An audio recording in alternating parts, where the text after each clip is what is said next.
vamos a comenzar con el tema que nos interesa hoy, que es un tema importantísimo, que es tiempo para pensar. La sección de hoy de Tiempo para Pensar se surte de 7 libros, pero voy a tomar como eje principal, hablo básicamente como columnas principales, estos 3 libros. Uno que es un libro bestseller a nivel mundial, el de James Allen, que es El hombre piensa, así es su vida. El otro es un libro que también se les recomienda, se les deja los links para que ustedes en el momento que lo deseen puedan ampliar la información, pero que hoy en día hay que estar cultivando, que es el arte del mindfulness, que significa, en pocas palabras, crear esos músculos mentales, porque así como muchas personas se preocupan por hacer gimnasia diaria, por salir a caminar, por salir a trotar, por salir a fortalecer el cuerpo, en igual forma, en mindfulness es una invitación a fortalecer también los músculos de orden mental.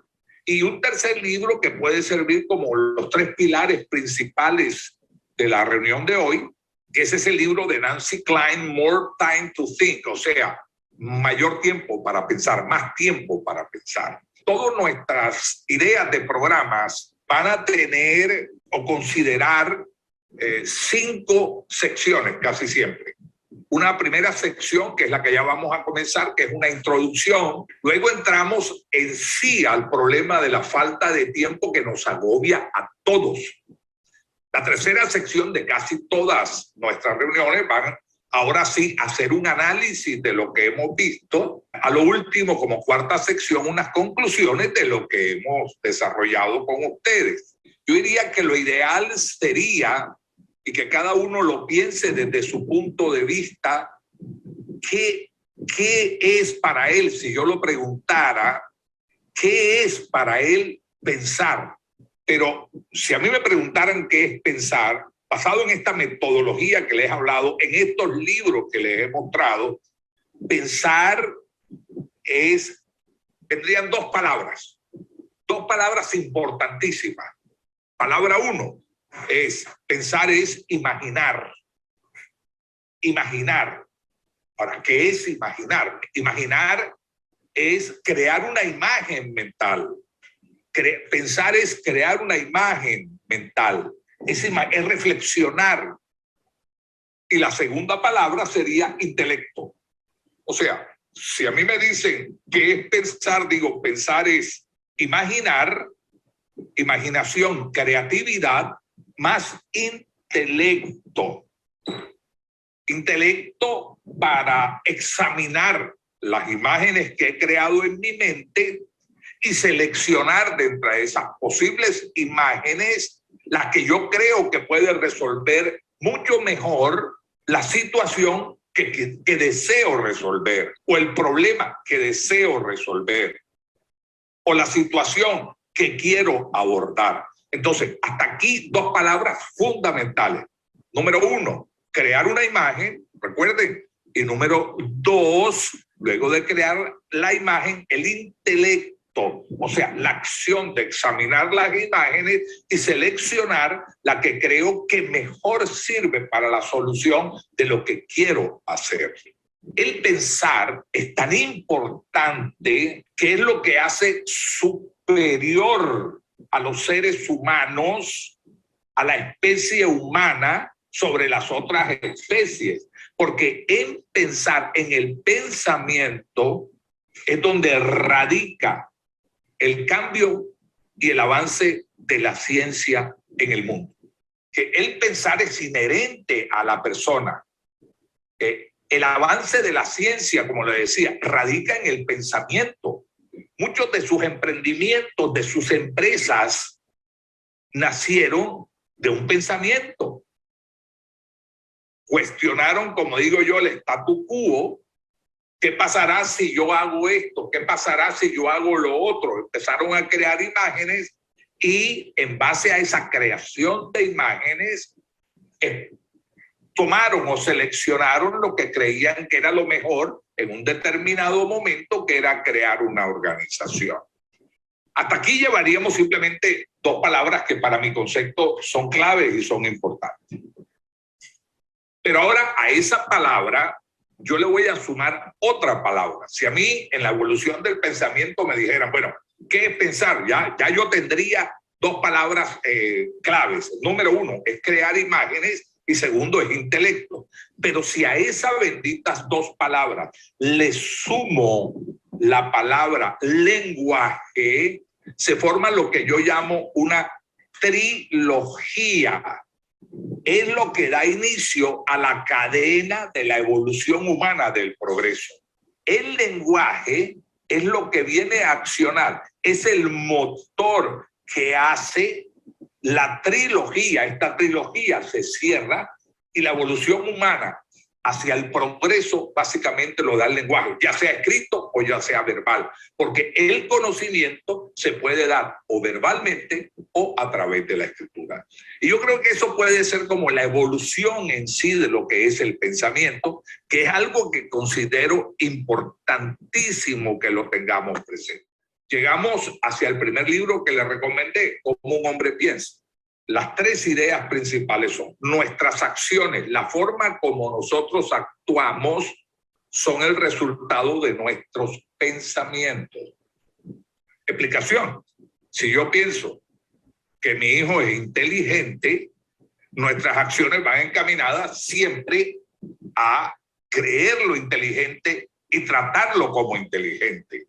El segundo, el mundo nos afecta, y esto es clave, tanto como nosotros le afectamos. Por lo tanto, hay que aprender a ver las cosas y a pensar no linealmente, sino circularmente.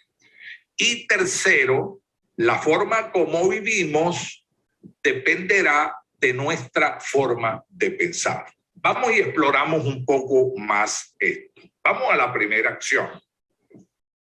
La primera acción, resultado de nuestro pensamiento. Las acciones son el resultado de nuestro pensamiento. ¿Qué es lo que trata de decir? Lo que trata de decir es que nuestra vida depende de nuestras acciones, nuestra vida de lo que hacemos, pero lo que hacemos depende de la forma como estamos pensando. Entonces, eliminemos siempre los pensamientos pesimistas y autolimitantes. O sea, cuando ustedes enfrenten a un problema, trabajen sobre la palabra mágica de James Allen, que se llama el realismo positivo. ¿Qué es el realismo positivo? Es algo que tenemos que desarrollar, que significa que a pesar de todo lo que pueda existir, nos tenemos que hablar de tal forma que tenemos que pensar que lo que nos estamos proponiendo lo podemos lograr. Eso es lo que es el realismo positivo. En vez de hablarnos o pensar que lo que estamos afrontando o el reto, la palabra clásica es reten a la empresa, rétense usted mismo, porque es la única forma del progreso. O sea, la forma de nuestra acción es el resultado de nuestro pensamiento. Si pensamos que vamos a fracasar, juren lo que fracasan, pero traten siempre, y esta es una de las recomendaciones más importantes de James Allen, de manejar, de conjugar permanentemente el realismo positivo. El realismo positivo es: todo es posible si yo quiero que sea posible. Y si logramos el control de nuestra mente. Hay una fábula, yo la he narrado muchísimas veces y creo que ustedes la conocen, que es la fábula del efecto Pigmalión. Si no la conocen, pues de todas maneras se la voy a contar muy rápido. Pigmalión, un príncipe de la mitología griega y romana, una vez construyó una estatua, la estatua de una mujer bella, y Pigmalión se enamoró de la estatua, pero enloquecidamente de la estatua. Y él pensaba que él y la estatua estaban enamorados. Bueno, él estaba enamorado de la estatua. La estatua, al ser mármol, no tenía vida, como es lógico, no tenía amor. Pero su pensamiento, lógico que esto es mitología griega y romana, por amor de Dios. Entonces, llega un momento en que la diosa del amor se da cuenta del amor que profesa Pigmalión por la estatua, que vuelve el mármol carne, vida, para que pueda corresponder al amor de Pigmalión. El resultado de esta mitología griega y romana es: lo que piensas que va a pasar, pasa. Saquen de la mente lo autolimitante y todo lo contrario. Háblense de tal forma que se llenen de realismo positivo. Primera recomendación del libro. Ahora, la segunda: el mundo nos afecta tanto como le afectamos. Esto es importantísimo. Bueno, este segundo pilar tiene dos ejes, llamémoslo así. Tendría dos ejes. El primer eje es que las personas vemos el mundo de una forma diferente. Necesariamente la forma como lo puede ver una persona no es igual a la forma como lo puede ver X, Y o Z persona. O sea, las personas podemos ver el mundo de forma diferente, y si las personas vemos el mundo de forma diferente, significa que estamos pensando diferente. Y si estamos pensando diferente, nuestro intelecto nos puede llevar a reflexiones o a soluciones diferentes de un problema. Miren que es importante. Por eso lo importante de un trabajo en equipo, porque no necesariamente la forma como se ve algo por una persona es la única forma de verlo. De aquí se le da nuevamente vida al pensamiento sistémico, al pensamiento holístico, al pensamiento circular. O sea, vuelve a resucitar la llama de Edward de Bono en aquel libro tan interesante llamado El pensamiento lateral, el poder del pensamiento lateral. Yo escribí un libro hace algún tiempo, I más C, donde, para explicarles un poco más esta primera arista del mundo nos afecta tanto como lo afectamos. Entonces expliqué aquella metáfora de los 6 ciegos y el elefante. La metáfora es muy sencilla. 6 ciegos querían conocer un elefante. El problema es cómo 6 ciegos conocen un elefante. Bueno, era muy sencillo. A alguien se le ocurrió, al líder se le ocurrió que los ciegos tocaran el elefante. Entonces, esa fue la manera. Salió el primer ciego y tocó la trompa del elefante. Regresó y los demás le preguntaron, ¿cómo es el elefante? Y él simplemente le dice, el elefante es como una serpiente. Muy bien. El segundo ciego sale pensando que el elefante es como una serpiente. Pero en vez de tocar la trompa del elefante, toca la cola del elefante. Entonces el elefante hace un movimiento brusco y él regresa y dice, no, está equivocado el primer ciego. Estabas equivocado. El elefante no es como una serpiente, es como un látigo.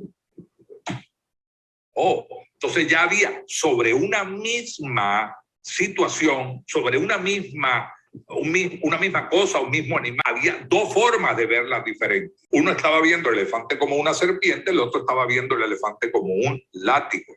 El tercero sale inclusive pensando que pudiera encontrarse o con una serpiente o con un látigo, y como venía distraído se choca con el elefante, regresa aturdido y dice, no, los dos están equivocados, no es como un látigo, no es como una serpiente, es un gran muro. El cuarto toca la oreja y dice, no, todos están equivocados, esto es como un gran abanico. El quinto toca una de las piernas del elefante y dice, no, esto es como una gran columna, como un gran muro. Y el sexto toca la oreja y piensa que el elefante es como un gran abanico. Lo que trato de explicar en esta metáfora que es escrita por el poeta norteamericano Godfrey, tal y cual como lo ven aquí. Esto es que cada uno lo vio en una forma diferente: abanico, árbol, látigo, lanza, muro o serpiente. Y lo que es peor, cada uno defendía su posición. No, es que es abanico, no, que es serpiente, es que es muro, lanza, etcétera. Cada uno defendía con tesón su posición. Y esto, aunque nos parezca que no es una fábula, pero esto pasa en las empresas, esto pasa en la vida real. Cada uno defiende su posición, no le interesa la posición del otro. Y resulta que aquí, ciertamente, como lo decía Godfrey cuando narraba la fábula, todos tenían algo de razón en la percepción que habían tomado. A pesar de que tenían algo de percepción, ninguno coincidía con la realidad total. Por eso es que hoy, miren, gran reflexión. Hay que sumar las opiniones, hay que valorar las opiniones de todos y dejar de ver linealmente y empezar a observar circularmente. Por eso hay que mirar el mundo holísticamente y no como nosotros queremos verlo. Hay que pasar del pensamiento lineal al pensamiento circular. La segunda parte dentro de este mismo tema del libro es el segundo elemento importantísimo. Nosotros a veces en nuestros pensamientos, miren lo que vamos a ir desarrollando en esta introducción, en nuestros pensamientos hay un elemento que nos inhabilita y es básicamente a veces nosotros creamos determinismos que nos limitan en nuestros pensamientos. ¿Cuáles son estos determinismos? Son autolimitaciones impuestas por nosotros mismos. Por ejemplo, el determinismo genético es muy usual. Hombre, es que yo soy de mal genio porque mi abuelo era de mal genio. Pues los determinismos psíquicos es que los hombres no utilizan camisas rosadas porque los hombres se visten de azul. Eso es un determinismo psíquico. Y el determinismo ambiental, que se basa siempre en culpar al entorno. Los sábados no se trabaja. Bueno, en cualquier parte estoy diciendo. Entonces yo no trabajo el sábado. Hay que salir de esas posiciones. Hay que romper esas posiciones. Eso es lo que recomienda James Allen en ese libro que es espectacular y que le estoy contando. Y la última, o sea, el tercer pilar, que es el pilar del mindfulness. Ustedes deben controlar la mente. Así como se ejercitan, yo creo que comencé por allí, los músculos corporales, van a los gimnasios, hacen caminatas, corren, trotan, porque es necesario para la salud del cuerpo. Igualmente hay que tener salud mental, hay que trabajar con la mente. El mindfulness a la larga lo que significa es focalízate, pon la atención en lo que estás haciendo. Renuncia a las distracciones, mejora la concentración. Eso es lo que es el mindfulness. Significa, a ver si me explico. La frase más bella que encontré de mindfulness es la del actual Dalai Lama, que dice: solo existen 2 días en el año en los que no se puede hacer nada. Uno se llama ayer, porque es que ya pasó. No te pongas a rumiar sobre lo que ya pasó. Y otro se llama mañana, porque el mañana todavía no ha llegado. Por lo tanto, hoy concéntrate en lo único que debes hacer, ya sea vender más, ya sea resolver un problema familiar, ya sea resolver un problema empresarial, ya sea lo que quieras, pero enfócate, focalízate. No, recuerden que les dije que pensar eran 2 palabras. Crear imágenes, recuerda, imaginar y seleccionar dentro de eso, y que después se forma la trilogía cuando yo le añado ¿qué? La escritura. Bueno, hay gente muy inteligente, pero no se focaliza. ¿Qué no se focaliza? Hay un problema y él empieza a crear imágenes, pero crea tantas imágenes que ahora, al no focalizarse, a veces hay que despertarlo. Por eso el Dalai Lama lo que dice, renuncia al ruido y a las distracciones. Hay gente que está aquí, pero no está, porque aún estando presente, su mente está creando imágenes en el más allá y quién sabe en qué cosas más. Eso es lo que enseña el mindfulness. Y nos enseña también algo que es clave, a aprender a tolerar el impulso, porque hay un espacio temporal que es clave, el espacio temporal entre el pensamiento y la acción. Y ese espacio lo tenemos que saber controlar, porque si actuamos muy rápido, el espacio es muy corto, pero si nunca actuamos, entonces el espacio se vuelve infinito. Entonces, vale la pena, aquí les dejo estas pequeñas recomendaciones, que trabajemos o que trabajen, y les voy a dejar algunas links sobre el mindfulness, que es una ciencia eminentemente de tipo oriental. Y el otro libro que les hablaba era El pensar y el razonar. Ella lo que nos dice es que a veces, como nuestro tiempo, la recuerdan que les dije, el tiempo entre el pensar y actuar, a veces dice, somos tan impacientes que reducimos ese tiempo y no nos damos cuenta que a veces hay que ir más despacio para poder ir más rápido. Entonces, lo que nos invita este libro de More Time to Think es, a veces hay que detenerse a respirar, tomarse un tiempo para la reflexión, no tomar decisiones equivocadas por actuar tan rápidamente. Espero realmente hasta allí que les deje esto a ustedes, los ponga a pensar. A la larga, aquí no estamos sino para pensar, dejar reflexiones y ver cómo esto lo aplicamos a nuestra propia vida. Es que no tenemos momentos interiores de reflexión con nosotros mismos. Cada vez esos momentos de razonamiento interior, de desconectarse de todo y de reflexión, ya no existen. Porque hoy nos agobian las actividades. Hoy las 24 horas del día son insuficientes. Hoy la bendita tecnología, que es una gran ayuda, nos absorbe y no tenemos el dolce far niente. ¿Por qué? Termina diciendo el libro. Porque las ideas buenas solo vienen en los momentos esos de vacío. La creatividad, que hoy es tan idolatrada, viene simplemente acompañada de la manera del vacío que hagamos para la reflexión. Así como si queremos ser buenos atletas y buenos corredores, dedicamos tiempo a correr. Así, para ser realmente un buen pensador, hay que dedicar tiempo a pensar. El problema es la falta de tiempo. Bueno, este es el inconveniente de hoy. No importa en qué trabaje, no importa. Todo el mundo quisiera que el día tuviera más de 24 horas. Y este es un problema. Mírenlo aquí. Como les dije, aquí abajo van a encontrar siempre la fuente. ¿Cuántas horas al día pasamos conectados a Internet?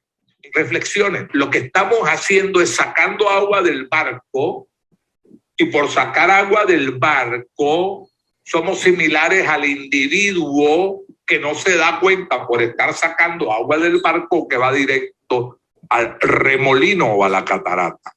Porque solo actuamos y no pensamos. La famosa metáfora del náufrago en la vaca. También el náufrago cometió un grave error. Su enfoque, recuerdan, enfoque, mindfulness, el enfoque fue equivocado. Porque él, cuando la estrategia era sobrevivir, la estrategia para sobrevivir de él no radicaba en cómo vivir de la vaca, porque esa solamente era la eficiencia operativa. Realmente el objetivo era cómo salir de la isla, que era un enfoque más circular. Recuerdan el segundo punto. A ver, les cuento rápidamente la metáfora para cumplirles en el tiempo. La metáfora habla de un hombre que naufragó en un inmenso barco y solamente lograron salvarse él y la vaca.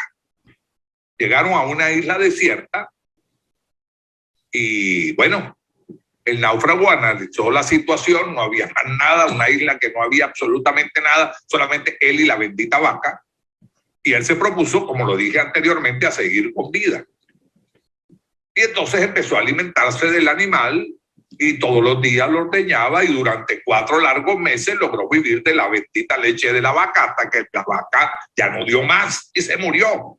Entonces lo que hizo, se le ocurrió, fue con la piel del animal crearse un abrigo, por llamarlo así, un semiabrigo, y la carne la secó al sol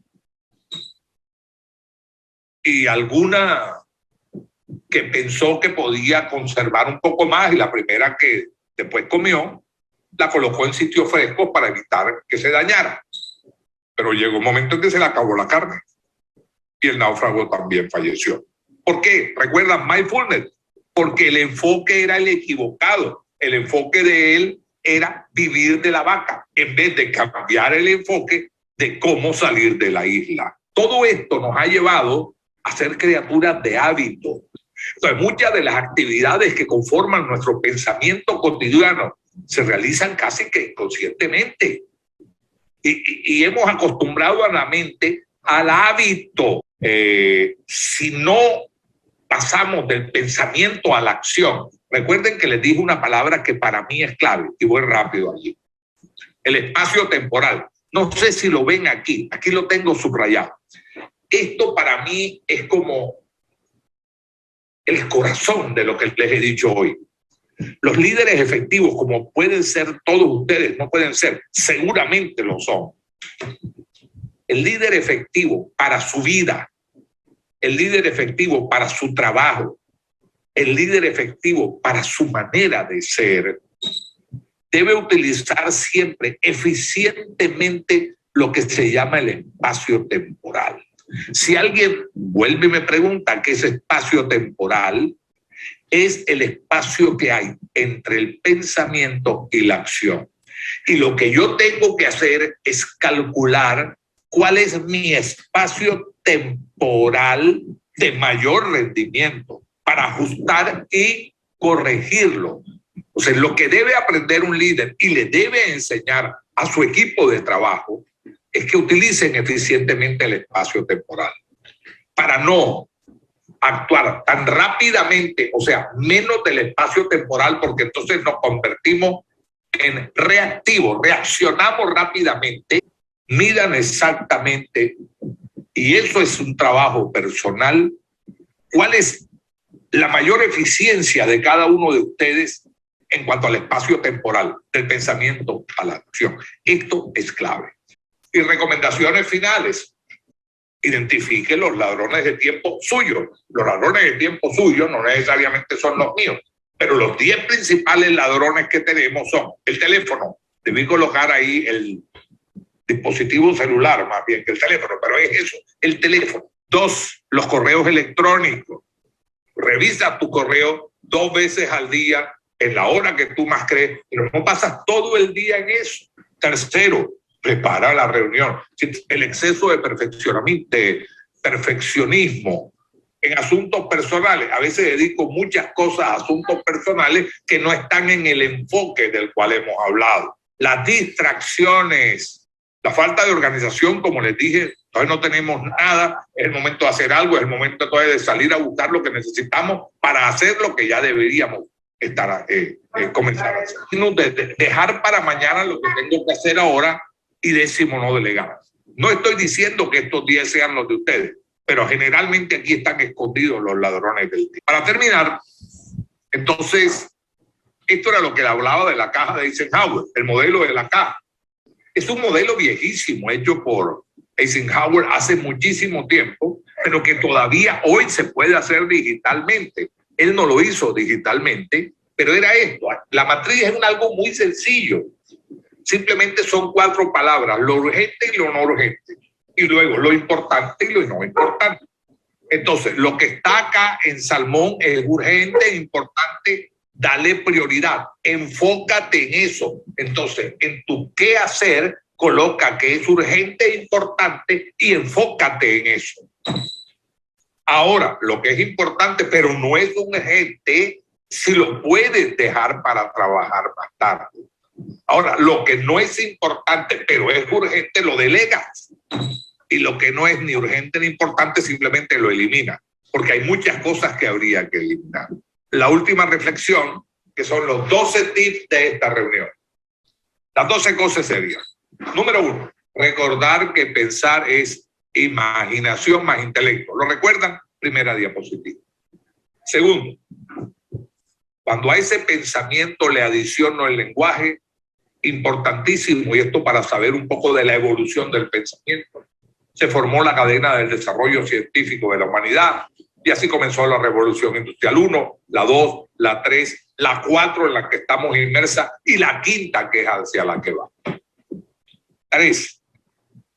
El libro, recuerdan, la forma como actuamos obedece a la forma como pensamos. Entonces, la palabra mágica es la cuarta, realismo positivo. Trabaje siempre bajo el enfoque de realismo positivo.